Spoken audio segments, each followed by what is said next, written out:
சட்டமன்ற தேர்தல் கவனிச்சிட்டு வரேன். 2 நாளைக்கு முன்னாடி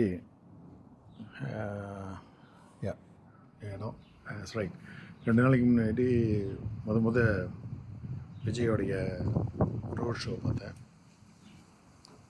முதல்ல பார்க்கும்போது அவன் சைக்கிள் விட்டு இறங்கி ஓடி ஜீப்பில் அந்த பிரச்சார வேனில் எழுந்து இறந்து கொஞ்சம் ஒரு மாதிரி நல்லா இல்லை, தன்மாற்றம் நெர்வஸாக இருக்க மாதிரி இல்லை, கோமாளித்தனமாக இருந்தது. அடுத்தது கோயம்புத்தூர்லேருந்து அவினாசி போகிற ரோட் ஷோ பார்த்தேன். அட்டகாசமாக இருந்ததுன்னு சொல்லலாம். ஏன்னா அப்போ ஜெயலலிதாவுடைய சேவல் சின்னத்தில் 1989 அப்புறம் 1991 2 சட்டமன்ற தேர்தலையும் நான் ஜெயலலிதா பிரச்சாரத்தில் நான் போட்டியிடும்போது பண்டிகை தொகுதியில் போட்டியிடும்போது இருந்த அனுபவம்லாம் ஞாபகம் வந்தது. நிச்சயமாக அது மாதிரி எழுச்சி இருக்குது. ஆனால் ஜெயலலிதாவுக்கு இருந்த அட்வான்டேஜ், அந்த அனுகூலம் விஜய்க்கு இல்லைன்னு நினைக்கிறேன். ஏன்னா விஜய் ஆரம்பத்துலேருந்தே கட்சி ஆரம்பிச்சிருக்கிறான். ஜெயலலிதாவுக்கு ஜெயலலிதா அணின்னு இருந்தால் கூட ஜெயலலிதா அணியில் இருந்தவங்க பல வருஷம் அரசியல் அனுபவம் உள்ளவங்க. என்ன மாதிரி சில பேர் தான் புது ஆளுங்க ஜே அணியில். 91 ஒன்றும் பிரச்சனை கிடையாது. முழு கட்சி காங்கிரஸ் கூட்டணி பலம். அந்த 91 எலெக்ஷன் நிற்கும்போது தான் ராஜீவ்காந்தி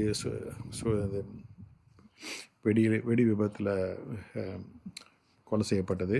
விபத்து சொல்ல முடியாது, அந்த ஐயக்கனுங்க ராஜீவ்காந்தி கொலை செஞ்சானுங்க, பரம ஐயக்கனுங்க. சரி, அதை பற்றி விட்டுடுவோம், அதுக்கு கருத்து இல்லை. அப்புறம் நேற்று மெட்ராஸில் விஜயோட பிரச்சாரத்தை பார்த்தேன். பிரச்சாரம் இல்லை, அந்த ரோட் ஷோ, அந்த கூட்டம், மக்களுடைய ஆர்வம் இதெல்லாம் பார்க்கும்போது நிறைய அந்த ஜேர்னலிஸ்ட் சொல்கிறவனுங்க கருத்து கணிப்பு இதுமாதிரிலாம் எனக்கு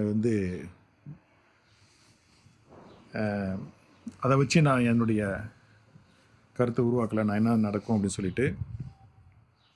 அதனால் நான் நேராக பார்த்தேன். ஒரு மீட்டிங்கில் வச்சு ஒரு இதையும் ஒரு கட்சியும் கம்பேர் பண்ணுறது, ஒப்பிட்டு பார்க்கும்போது அது கஷ்டம். ஏன்னா எல்லாமே அந்த கேமரா ட்ரிக்ஸில் எல்லாமே பெரிய கூட்டம், ஆயிரக்கணக்கில் லட்சக்கணக்கில் அந்த மாதிரி காட்டலாம். ஆனால் இதில் என்ன பார்க்குறேன்னா அந்த மக்களுடைய ஆர்வம். ஆனால் அந்த கட்சி அமைப்பு இல்லாதால ஜெயலலிதாவுக்கு இந்த அனுகூலம், ஜெயலலிதாவுக்கு ஜே அணியில் இருந்த அனுகூலம் கூட விஜய்க்கு இல்லாத போகலாம்.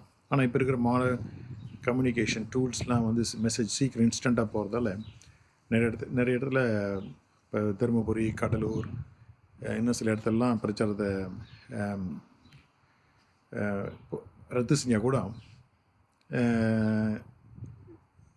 செய்கிற பிரச்சாரம் ஒழுங்காக இருக்கிறதால, நல்லா இருக்கிறதால அந்த இம்பேக்ட் நல்லா இருக்கும்னு நினைக்கிறேன். காவல்துறை, போலீஸ்லாம் நல்ல அட்டகாசமாக செய்கிறாங்க.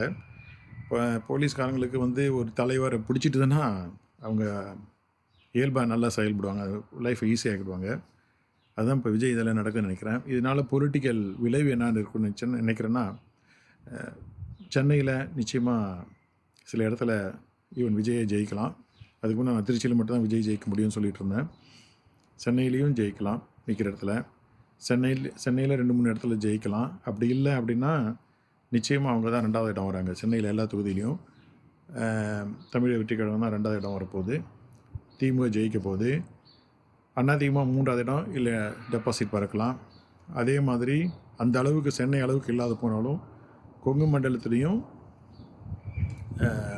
அதிமுகவுக்கும் பெரிய இழப்பு தான். முதல்ல 45 என்னமோ ஜெயிச்சாங்கல்ல, 62 இடத்துல, அந்த அளவுக்கு ஜெயிக்க மாட்டான்னு நினைக்கிறேன். 20க்கு கீழே அதிமுக வந்துடும் நினைக்கிறேன். 10க்கு கொஞ்ச நாள் ஆச்சரியப்படுறதுக்கு இல்லை. அது எந்த அளவுக்கு தமிழக வெற்றி கழகம் ஓட்டை கலைக்குதுன்ற பொறுத்து இருக்குது. இது எப்படி இருக்குன்னா 2024 பாராளுமன்ற தேர்தல் மாதிரி இருக்குது. திமுகவுக்கு 40%. இப்போ அப்போ பிரிஞ்சிருந்த பாரதிய ஜனதா கட்சி அதிமுக கூட சேர்ந்துட்டா கூட பாரதிய ஜனதா கட்சியோட கூட்டணி 18% வாங்கிச்சு, அதிமுக 22%, 2 பேரும் 40% வாங்கினவங்க கூட இப்போ அந்த 40% வாங்க முடியாது. காரணம் என்னென்னா, இப்போ தமிழக வெற்றி கழகம் ஒரு 20% எடுக்க போகுது. அதில் அநேகமாக 5% திமுக ஓட்டாக இருக்கலாம், 15% அதிமுக பாரதிய ஜனதா கட்சியோடைய கூட்டணி ஓட்டாக தான் இருக்கும். அதனால் பலத்தை அடி விழுன்னு நினைக்கிறேன். அதனால் அதிமுக நிச்சயம் ஆட்சி அமைக்க போகிறது கிடையாது. பழனிசாமியை எப்படி தூக்கி எறியணும், தலைமை கழகத்தில் விட்டு அவனை ஓட விட்டு விரட்டி அடித்தா தான் அதிமுக உருப்படும். அது வந்து சசிகலா அது சொல்ல முடியாது. 3-4 இடத்துல சசிகலா கட்சியும் ஜெயிக்கலாம். அனைத்து இந்திய புரட்சித் தலைவர் அதிமுகன்னு நினைக்கிறேன். அந்த கட்சி இப்போ ஜெயிக்கும்னு தோணுது எனக்கு. இன்னும் குறைஞ்சபட்சம் 3-4 இடத்துல தான் ஜெயிக்கிறாங்க. ஸோ அதனால் அதிமுக தெற்கு மண்டலத்துலேயும் தினகரனால் வர வேண்டிய ஆதாயம் வரப்போகிறதில்லை. ஸோ அதிமுக வந்து 20 இடத்துல ஜெயிக்கலாம். தமிழக வெற்றி கழகம் 10-20 இடத்துல ஜெயிக்கலாம். ஆக மொத்தம் யாருமே எதிர்கட்சியாக உருவாகாத நிலைமை வரலாம். மீதி இடத்துல திமுக கூட்டணி மற்ற கட்சிகள் ஜெயிக்கலாம். அப்படி பார்க்கும்போது அது மட்டும் இல்லை, இப்போ நான் கடலூர் மாவட்டத்துலேயும் விழுப்புரம் மாவட்டத்துலேயும் உதாரணத்துக்கு பார்க்குறேன். அப்படி பார்க்கும்போது நிச்சயமாக ஒரு இடத்துல கூட அதிமுக ஜெயிக்க போகிறது கிடையாது. நான் அதுக்கு முன்னே சொல்லியிருந்தேன், பண்ருட்டி நெய்வேலிலாம் அதிமுக ஈஸியாக ஜெயிக்கும், எளிதாக ஜெயிக்கும்னு சொல்லி. ஆனால் அந்த தேர்தல் பிரச்சாரம், அவங்க பிரச்சாரம் பண்ணுற முறை, அன்புமணியை கொண்டு வந்து ஓட்டை கலைச்சது. நான் சொல்லி இந்த அன்புமணியை வெளில விடாதீங்கன்ட்டு அவன் வந்து கிறுக்குத்தனமாக பேசி ஓடிச்சிட்டான். அவனுக்கு ஆதாயம், அவனுக்கு மேடையை கொடுத்தாக்கா அவன் ஏதாச்சும் உளறி வீணாக்கிட்டு போயிட்டான். அதை பற்றி அது வேட்பாளர்கள் செய்ய வேண்டிய, நினச்சி பார்க்க வேண்டியது எனக்கு ஒன்றும் கவலை கிடையாது. நான் ஒன்றும் எலெக்ஷன் நிற்கல. நான் எலெக்ஷன் தான் வேறு மாதிரி இருக்கும், வேறு மாதிரி செய்வேன். அதனால் கடலூர் மாவட்டத்தில் அனைத்து இடத்துலையும் திமுக கூட்டணி தான் வெற்றி பெறும்னு நான் நினைக்கிறேன். இதுக்கு என்னடா அதிமுக அப்படி சொல்கிறான்னு நினைக்காத. இப்போ விஜயை பார்க்கும்போதே, அந்த கூட்டத்தை பார்க்கும்போதே மனசு வந்து ஏற்றுக்க மாட்டேது அவன் ஜெயிப்பான்ட்டு. ஆனால் அறிவு என்ன சொல்லுதுன்னா, அந்த ரோட் ஷோலாம் பார்த்த பிறகு சென்னையிலையும் அவினாசி கோயம்புத்தூர்லையும் அறிவு என்ன சொல்லுதுன்னா, ஏய் கண்ணு முன்னாடி தெரியுது, அதுக்கு ஏதாச்சும் ஒரு விளைவு இருக்கும். ஏன்னா நிறைய பேர் சொல்கிறாங்களே, சின்ன வயசுக்காரனுக்கு ஓட்டாக மாறாது. நான் அந்த இடத்துல ரசிகர்களாக பார்க்கல. நிறைய பேர் துண்டோட வரான், கொடியோட வரான், குடும்பத்தோடு வர்றவங்க கூட, தோளில் பசங்கள்லாம் கூட்டின்னு வர்றவங்க கூட அந்த கட்சி ஓட்டு போடணும்னு விசிலுக்காக சொல்கிறான். அவங்களாம் ஒரு வாக்காளர் பொதுமக்களை தான் பார்க்குறேன். அந்த மாற்றம் நடந்துட்டுது. இனிமேல் எப்படி அதை செயல்படுத்துறதுன்றது விஜயோட கையில் இருக்குது. நிறைய இடத்துல விஜய் பிரச்சாரம் செய்ய போனாலும் மக்கள் தானாகவே ஓட்டு போடுவாங்கன்னு தோணுது. உதாரணத்துக்கு நெய்வேலி தொகுதியில் திமுக, அதிமுக 3வது இடம் தமிழக வெற்றி கழகம் அப்படி தான் வரும்னு நினைக்கிறேன். அந்த வேட்பாளர் யாருன்னு தெரியாத போனாலும் அதே நிலைமை பண்ருட்டியிலும் வரலாம். அதே நிலைமை இது கடலூர் பல தொகுதியில் வரலான்னு நினைக்கிறேன்.